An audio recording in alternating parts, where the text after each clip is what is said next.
The chairman of YBTT spoke about failure.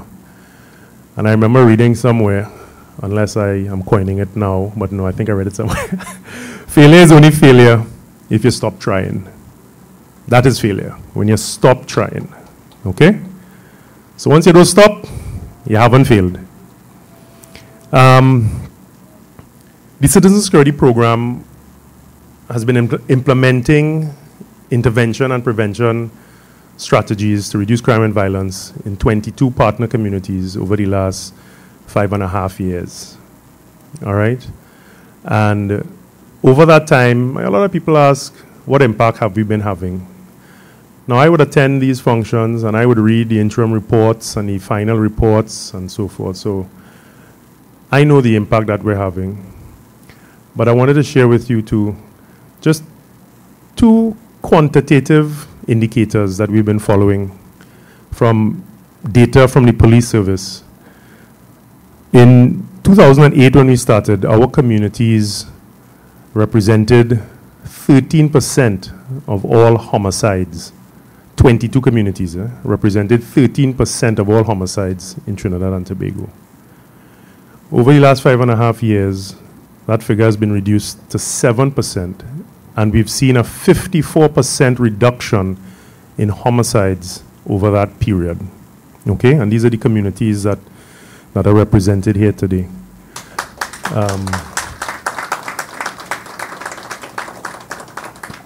Conversely, we've also seen a reduction in shootings and woundings by 41%. Now, this is CSP communities. On a national level, both in homicides, that has also been reduced on a national level, but by 37%. And woundings and shootings have been reduced on a national level by 17%. So although there is a gradual decline in these two very extreme areas of crime and violence that we are collecting data on, CSP has shown an incredible increase, or should I say decrease, when looked at the national. So we're doing something in our communities that's impacting, okay?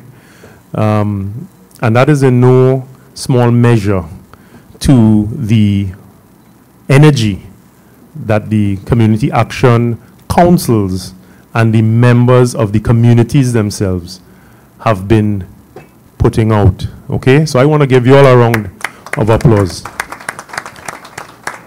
Because our work at CSP, although it's very bureaucratic and has its own stress and so forth, I'd have to say that the bulk of the kudos has to go towards the communities themselves, the residents themselves, for taking up the mantle, for attending training, and taking the opportunity to empower yourselves, because that is where it is going to sustain, and that is where we're going to see the kind of transformation that we need to see in Trinidad and Tobago. And also our non-governmental partners like YBTT, among others. We work with just about 30 plus non-governmental organizations that deliver services anywhere from business, entrepreneurial development, after-school programs, parenting support.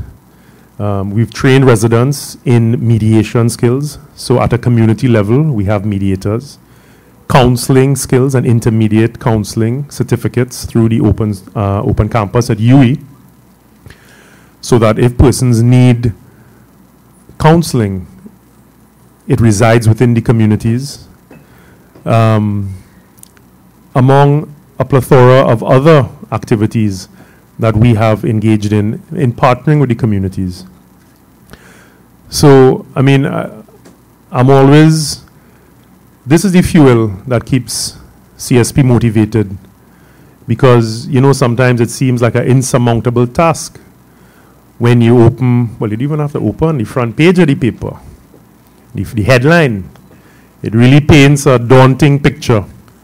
But I constantly tell people that, if you go into these communities and you actually meet the people that live in these communities, you will realize that we spoke about hope, right?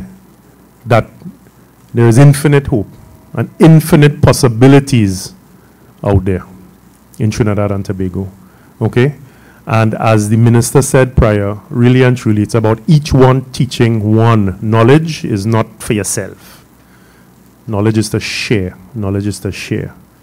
You know, and I think that's a very important point he made, and it's a point I always make myself anytime I am asked to speak.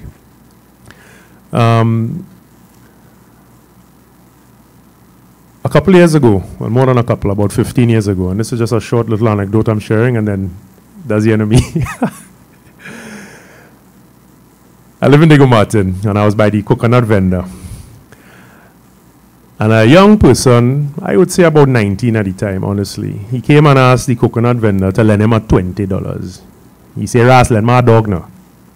You know what that dog is? $20. Right? And he said, for what? He said, well, you know, later tonight they're having a dance at the Belmont Community Center, and I want to make some potato pies to hustle. So I was standing there and I was like, $20? I said, we're going to do that $20. Now the coconut vendor is about 20 feet away from a little, the community grocery. He said, I'm going to buy a kilo of flour, a little bottle of oil, some potatoes home, and seasoning. So I go fix up with that. So the coconut vendor lent him the 20.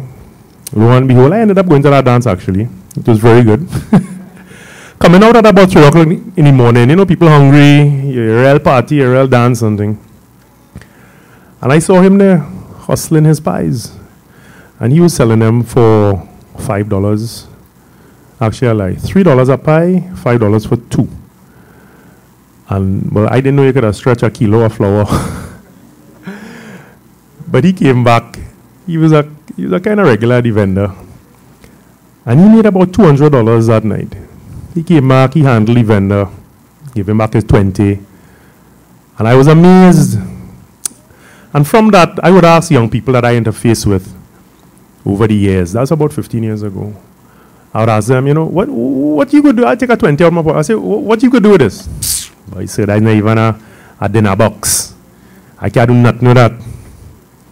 As the years passed, I took out a $100 bill and asked, what can you do with this $100?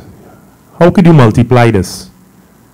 And a lot of them were like, $100 a bill? Boy, say you can't even buy a pants as a bill, a shirt, you know? And always thinking in terms of the value as it pertains to acquiring stuff, and not the value as it pertains to generating more value and generating more income. And the reason I'm saying that is because opportunity is all around us. But the entrepreneurial eye and the entrepreneurial spirit sees with their eyes those opportunities. It's almost as if you're walking around and you're blind to the fact that there are opportunities. And then a light comes on and all of a sudden, wow, it's like, oh God, I don't have enough time. I don't have enough to do what I could do and what needs to be done. So I want to congratulate all the participants for being a part of this process and to take this knowledge to another level. Hopefully it's opened another eye that you will see opportunities, because there are many in Trinidad and Tobago. And take that $20, $100, $200 investment. You don't need thousands, right? And start putting it towards growing that corn